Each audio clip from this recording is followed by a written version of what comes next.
In 1985, some hikers were making their way through a trail in a forest in Southern California when something caught their eyes. They could see something in a creek just off the trail, so they decided to work their way close for a better look. What they found was a lot more than what they bargained for on just a casual hike. They found a body trapped under a log, and that would lead to a tangled web of lies, jealousy, and murder, and it would take police nearly 3 years to unravel. Today we will be talking about the haunting and brutal case of Missy Avila and her best friends. My name is Misty Sims, and this is Beyond Reasonable Doubt. Let's dive right in.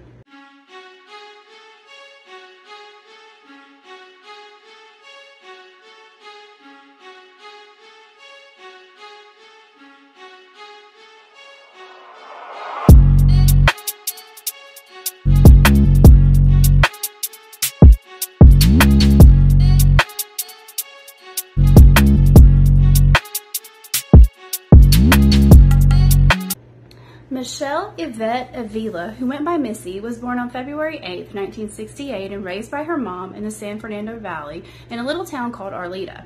She was very small in stature, and by the time she reached her teenage years, Missy wasn't even 5 feet tall and only weighed in about 97 pounds.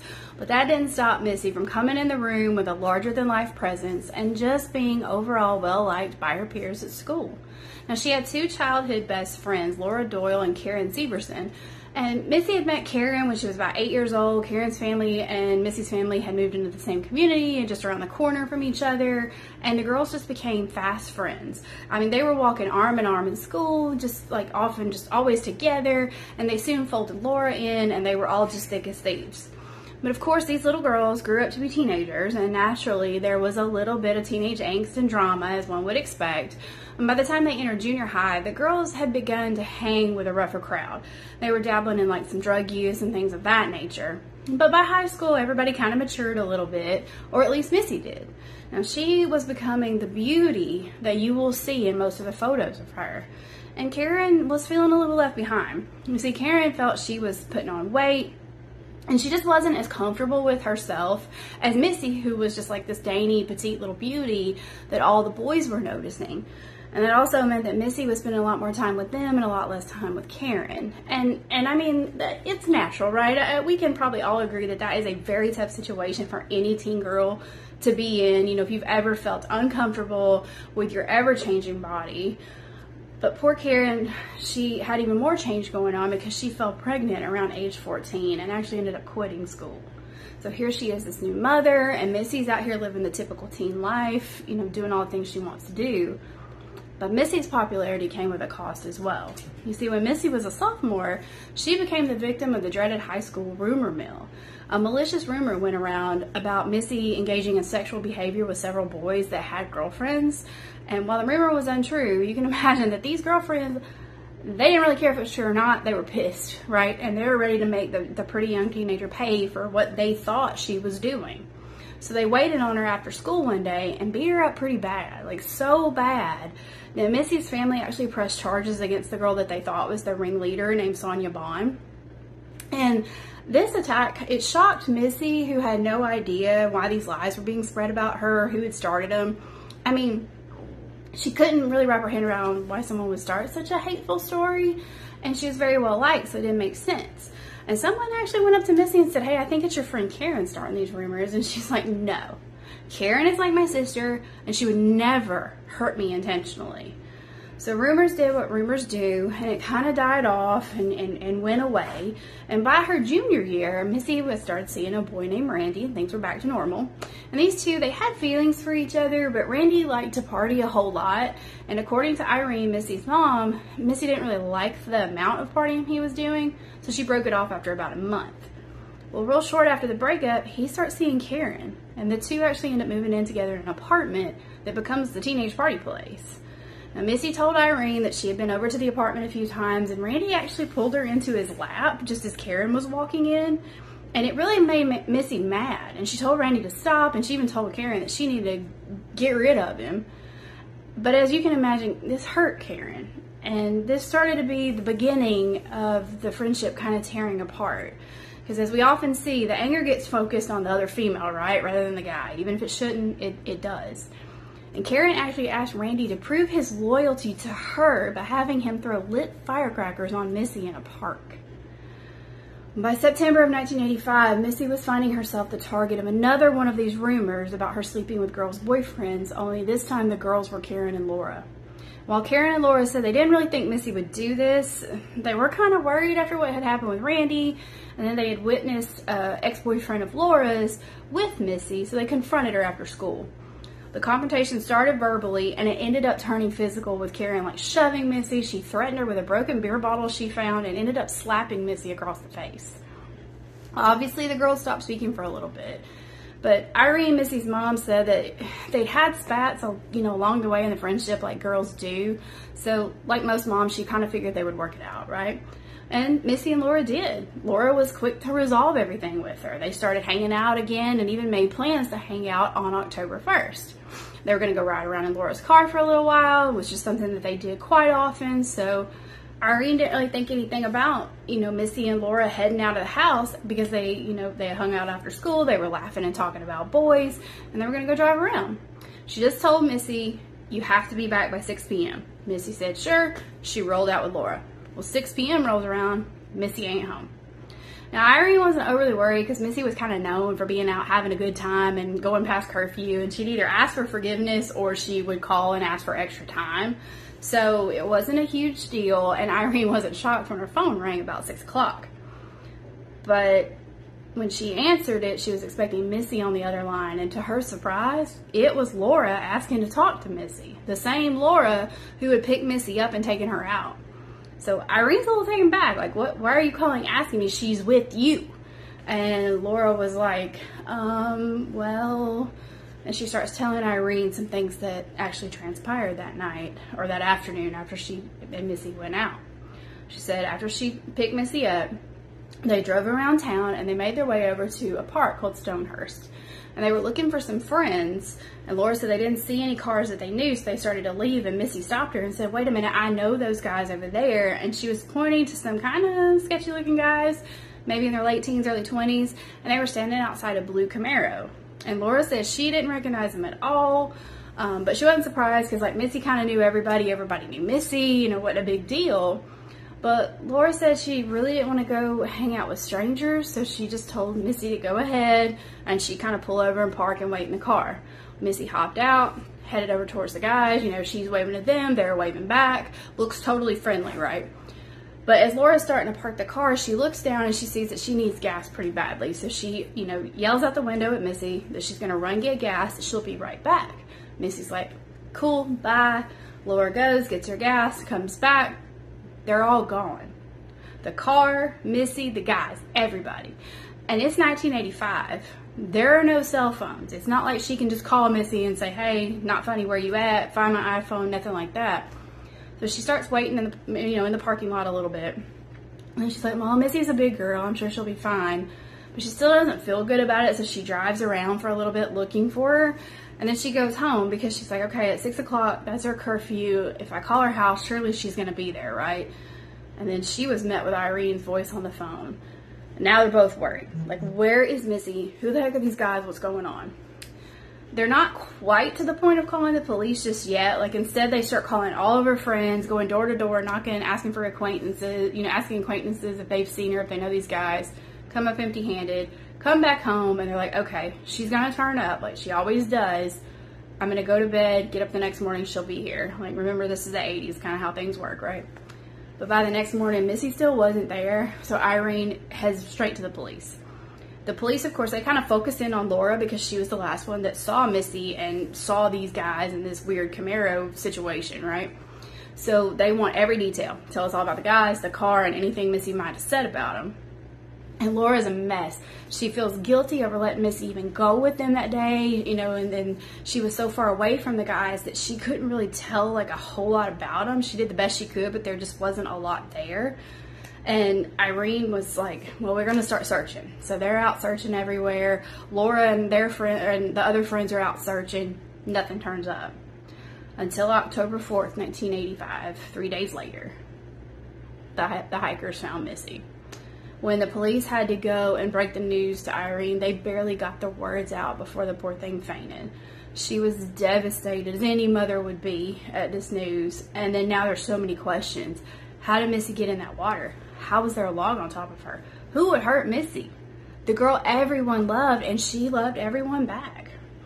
Well, police are focusing in on this Camaro and these guys. Who could they have been, right? When they found Missy, they found like cigarette butts, a beer bottle, a pair of men's overalls, all kind of close to the body. So kind of correlated with what Laura's, story was, and it sounds like they could have been, a little edgier, maybe down drinking and smoking. But there was zero signs of these guys anywhere else. And Laura didn't have a whole lot of detail, so there wasn't a lot to go on. Well, for the following days, Missy's family was busy planning and holding her funeral service. Karen and Laura both attended. They're grieving the loss of their friend. I mean, poor Laura even, she buys a sympathy card for the family with $20 inside and gives it to them. And Karen is grieving so much and so worried about the family that she actually asked Irene if she and her young daughter can move in with them, and she lives with them for 3 months. Karen helped the family search.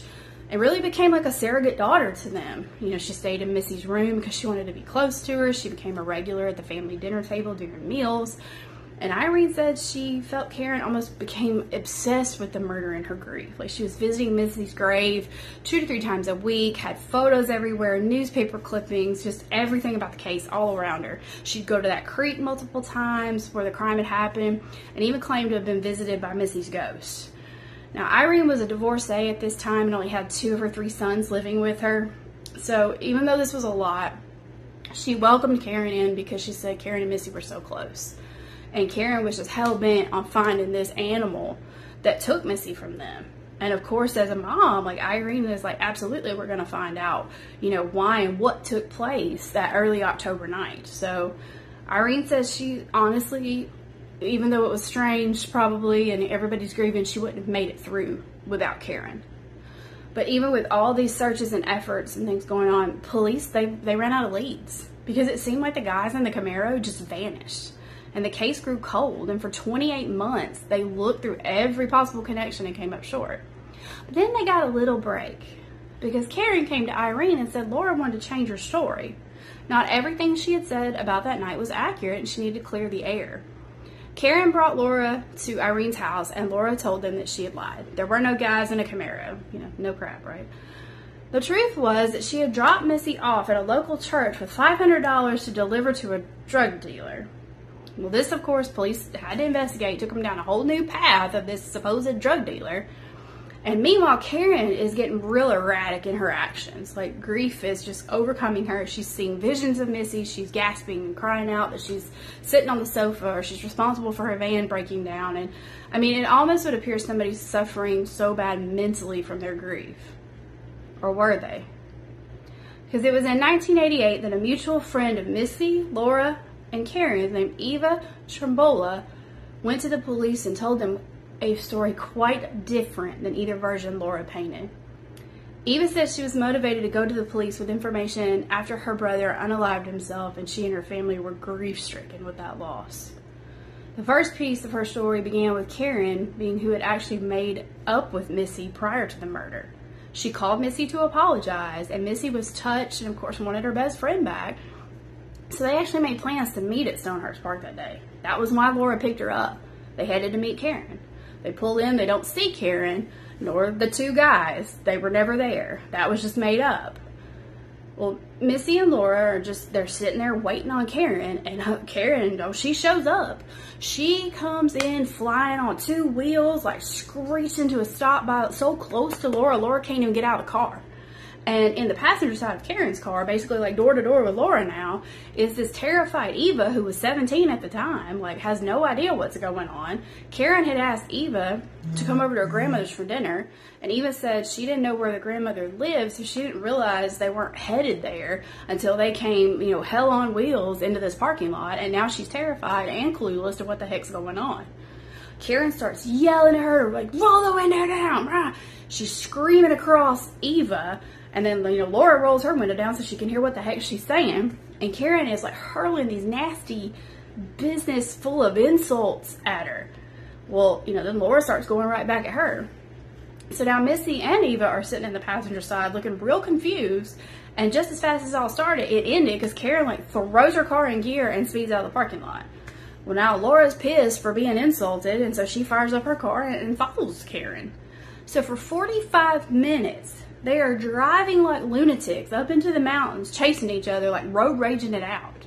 Missy and Eva are still in the passenger seats. They're trying to calm Karen and Laura down, but they didn't realize that this wasn't an unplanned event. So calming the situation wasn't going to happen. It wasn't in the plot line. They finally reach a parking area, and Karen comes to a stop. Laura nearly hits her, wheeling in beside her. Karen and Laura jump out. They're shouting. They're pushing each other. Eva stays in the car. Missy tries to get out because she wants to stop them from fighting. But when Karen and Laura hear that door try to open, they stop their fight like a flipping light switch going off.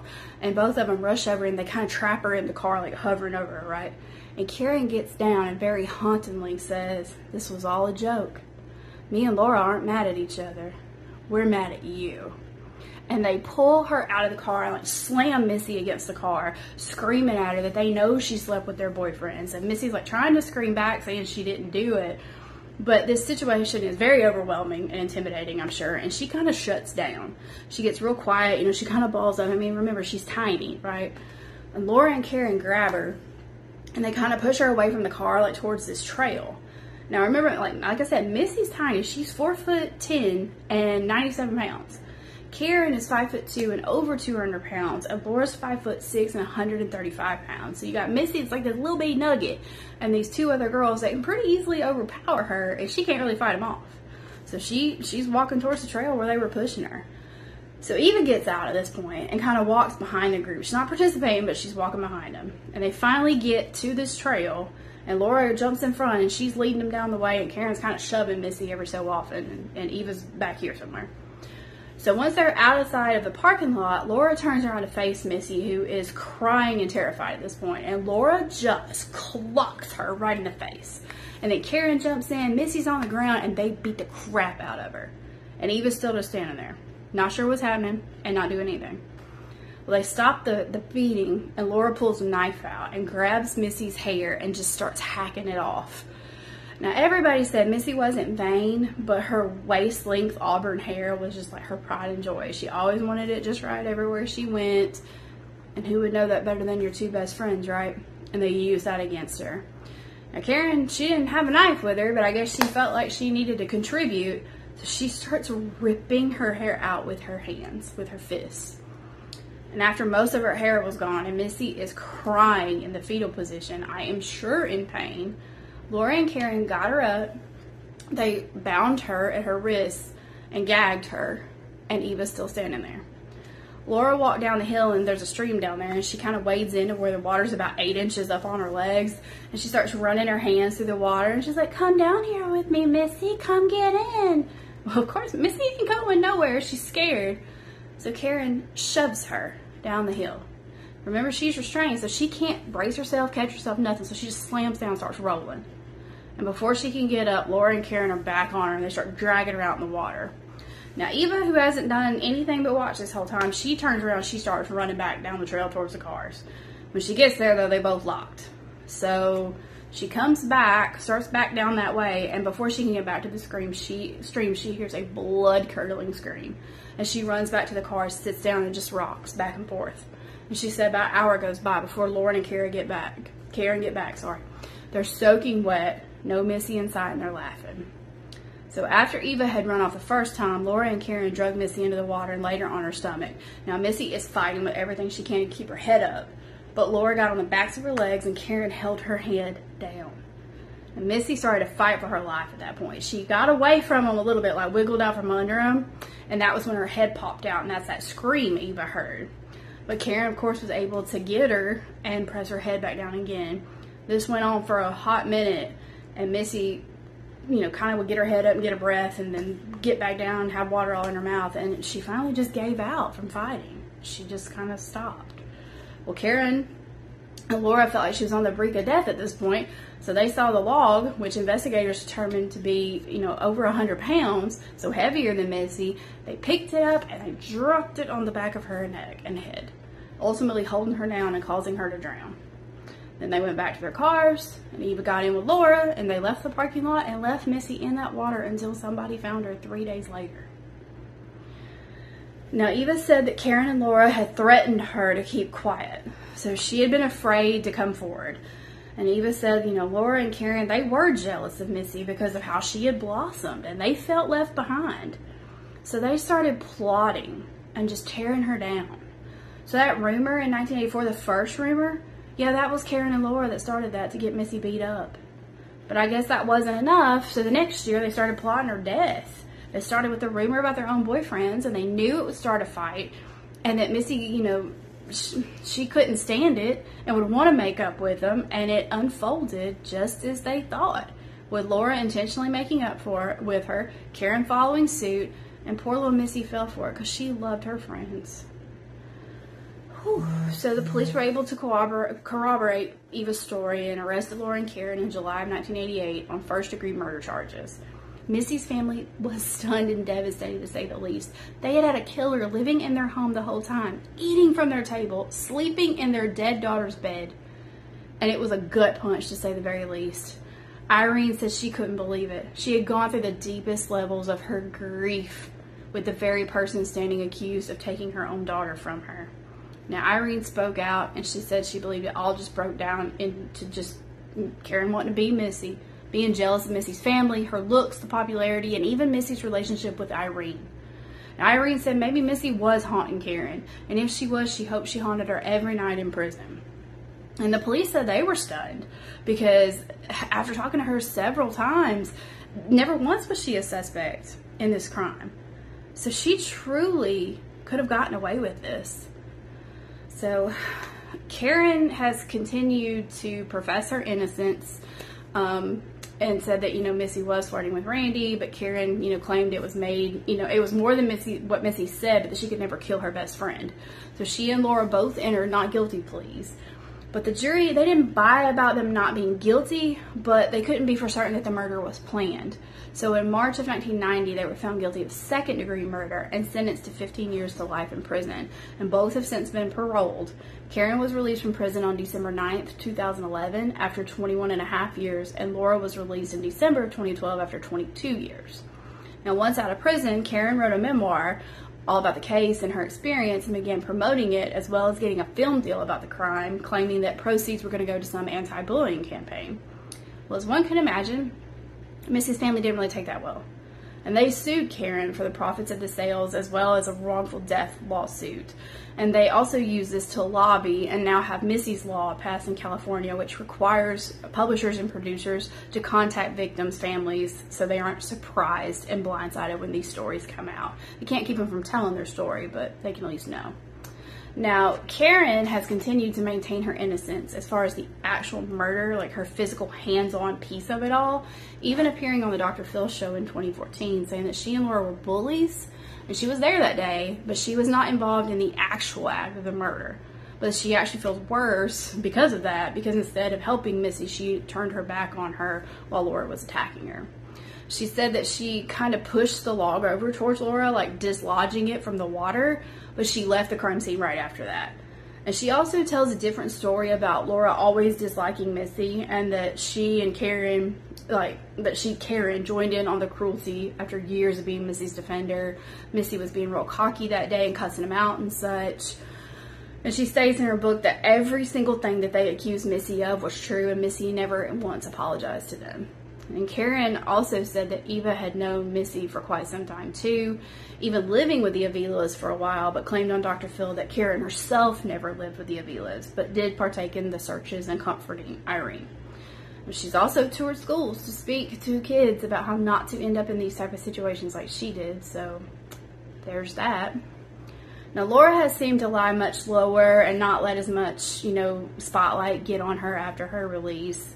And according to Facebook, poor Irene passed away in 2020, so she lost her battle. So what do I think? Whew.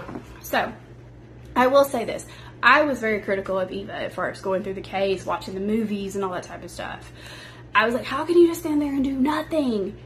But then I thought about me at 17 and knowing darn good and well that I would have panicked too in a situation like that. I wouldn't know what to do. And I mean, they're killing somebody. I'm sure she thought, if I do anything, they're about to get me too. Probably thought they were going to get her anyway because they're in like this frenzy. But I would love to know why Karen needed to involve her that day. I mean, I don't know if it was like a weird bind, you know, like bind them together in some way. And if it was ever said why Karen brought her with them that day, I didn't hear it, even though she did say Eva, I think she did say that she disliked her too because of the rumors, but still. And I disagree with the jury. I do think this was planned out more than it's being portrayed now, or that, you know, that Karen has portrayed in her subsequent jail release interviews. She's kind of seemed to allude that going up to the secluded area was like ad hoc that night. But if they've been planting rumors, planning fake fights, bringing knives, restraints with them, all that type of stuff, it just feels deeper than just getting carried away. And that 45-minute speeding car chase was time to come to your senses, right? And they took her to a place that Karen said on Drphil that Missy loved. So, I mean, it just seems cruel. Like, and I don't think Laura was alone in the murder. I don't think she could move a big old log, even with Karen dislodging it. I mean, it was all the way on top of Missy, and Laura doesn't really sound like a She-Hulk at 135 pounds. So picking up like a 4-foot, 100-pound log, I mean, yes, somebody that weighs that could, like, you know, you can deadlift 100 pounds, I got it. But I'm thinking of a cumbersome wet log, that would be real hard, right, and awkward. And I've watched interviews ad nauseum with Karen and Eva, and I just don't see the remorse from Karen. Even if she didn't do what she was convicted of doing, it doesn't really seem like she's real broke up about it in the grand scheme of things. It kind of seemed a little forced for TV. And even if she's as innocent as she could be, she knew what happened. She allegedly lived with Missy's family and helped them in the searches, and they're comforting. And like, why? You knew what happened to her, and even if you didn't directly participate, like, I mean, I'm sorry, but I just think it's pure ice water in your veins that you were letting a family search for answers that like, dang, you were sitting there eating dinner and you already knew. Like, Lord, y'all. Okay. So that was insane. I do encourage you to watch some of the movies, like A Killer Among Friends, or read some of the articles, because this is it's a crazy case. Patty Duke and Tiffany Thiessen are in the Killer Among Friends movie, and I think they do a great job. Patty Duke is Irene, a character based on Irene, just makes you feel that void and that hurt of a mama losing her baby. And it is a little biased because it spins it as Karen being the mastermind. So I also say, hear her side of the story on Drphil. I can't drop those clips in here, but they are available on YouTube via either the Drphil page or some others. So you can get the full interview from Karen's side and her perspective and be able to form your own opinion about this tragic case. And I do hope the remaining members of Missy's family are doing okay. They're honoring her and her memory and the beautiful bright light she seemed to be. That's going to do it for me today, y'all. Please like, share, and subscribe, and I'll see you next time, my cupcakes. Bye!